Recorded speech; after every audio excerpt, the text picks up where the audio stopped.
Hello students, I'm Gagandeep Kaur from Shri Rawatpura Sarkar University. This is our software engineering class. Today I will teach you use case diagram, important points of use case diagram. ये unit 3 का topic है और ये बहुत important topic है. Last class में मैंने use case diagram आप लोग को बताया था, उसके कुछ इंपॉर्टेंट पॉइंट्स है, उससे आज हम देखते हैं. So what is use case diagram? Use case diagram are considered for high level requirement analysis of a system. जो use case diagram होता है वो सिस्टम की हाई लेवल रिक्वायरमेंट की हाई लेवल जो रिक्वायरमेंट होती है उसको एनालाइज करने के लिए यूज हो करते हैं हम. When the requirement of a system are analyzed, the functionalities are captured in use case diagram. जब सिस्टम की रिक्वायरमेंट हम एनालाइज कर लेते हैं तो हम क्या करते हैं, इसकी फंक्शनैलिटीज को यूज केस में कैप्चर करते हैं. इस पॉइंट में क्या बताया गया, जो यूज केस डायग्राम क्या करता है कि जो सिस्टम, जैसा कोई भी सिस्टम होता है तो सिस्टम की बहुत सारी रिक्वायरमेंट्स होती हैं, हाई लेवल, लो लेवल, हर टाइप की रिक्वायरमेंट होती है. सिस्टम दैट मीन्स कंप्यूटर हो या फिर कोई भी इलेक्ट्रॉनिक डिवाइस है तो लैपटॉप, कंप्यूटर, तो उसकी बहुत सारी रिक्वायरमेंट होती है. तो कुछ हाई लेवल रिक्वायरमेंट होती है, कुछ लो लेवल की रिक्वायरमेंट होती है. जो हाई लेवल की रिक्वायरमेंट होती है उसे एनालाइज करने के लिए हम यूज केस डायग्राम का यूज करते हैं.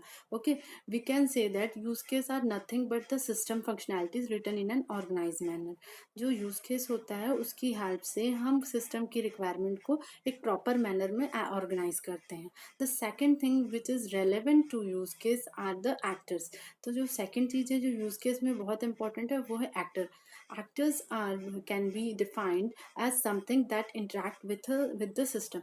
एक्टर की हेल्प से हम यूज केस से इंटरेक्ट कर पाते हैं. ओके, हमने अभी तक 2 पॉइंट देखे हैं यूज केस डायग्राम में. तो फर्स्ट पॉइंट में ये बताया गया है कि जो यूज केस डायग्राम होता है उसकी हेल्प से हम क्या कर सकते हैं, यूज केस की हेल्प से क्या होता है कि सिस्टम की हाई लेवल जो रिक्वायरमेंट्स होती हैं उसको हम एनालाइज करते हैं. ओके, और उसके बाद उसके क्या करते हैं, सेकेंड पॉइंट में इसमें क्या बताया गया, सेकेंड पॉइंट में ये बताया गया है कि जो यूज केस डायग्राम क्या करता है, जो सिस्टम की फंक्शनैलिटीज होती है उसको प्रॉपर मैनर में वो ऑर्गेनाइज करता है. और इसमें सेकंड इम्पॉर्टेंट चीज़ क्या है, वो है actor.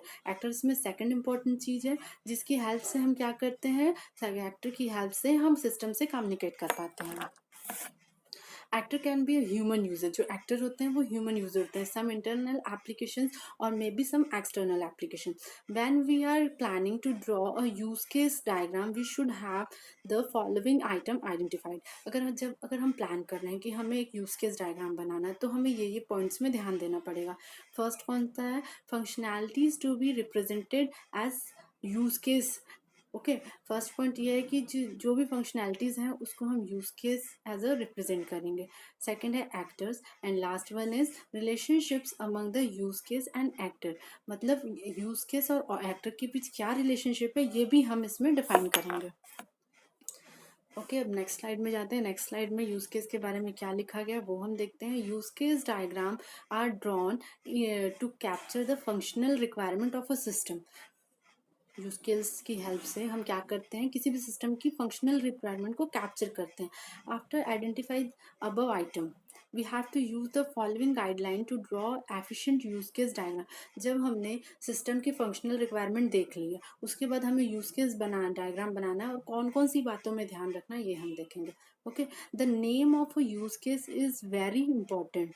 The name should be chosen is such a way so that it can identify the functionalities performed. Okay, हम जब यूज केस डायग्राम बनाना है तो हम उसकी फंक्शनैलिटीज देखेंगे. उसके बाद हम क्या करेंगे, फंक्शनल रिक्वायरमेंट हम देख लेंगे. सेकंड फिर हम क्या करना है, यूज केस का हमें नाम देना.